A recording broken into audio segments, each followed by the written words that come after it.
وزير المصاصات خربقه ثاني وبدا كيدير بحال تصريحات وهبيه ديال ولدي باقر راه في كندا. انا باش نقرا مزيان راه باصفتني حتى بلاد بعيده، عمري ما خرجت من داري.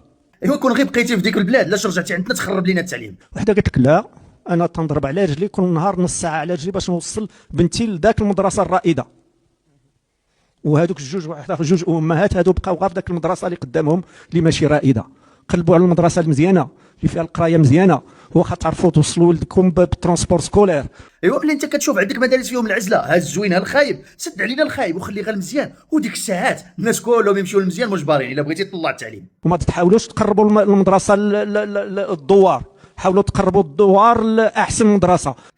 المغاربه ملي سمعوا الهضره ديال الوزير هزوا الدوار وداو حدا مدرسه زوينه. اودي والله تهازلات ملي رجع وزير وكيبقى غير يرقع في الهضره وجيب يا فم ولوح. وزير كيوصف الاساتذه بان فيهم اللي خاوي. ايوا علاش وظفتيهم ملي كتشوفهم خاويين وما صالحينش؟ راه هذا التصريح كفيل بوحدو انه يصيفطك تمشي بحالك، لانك اعترفتي بان هذه الوزاره اللي انت فيها كتخسر فلوس المغاربه فما داريت ما صلحهاش تقري وليداتنا.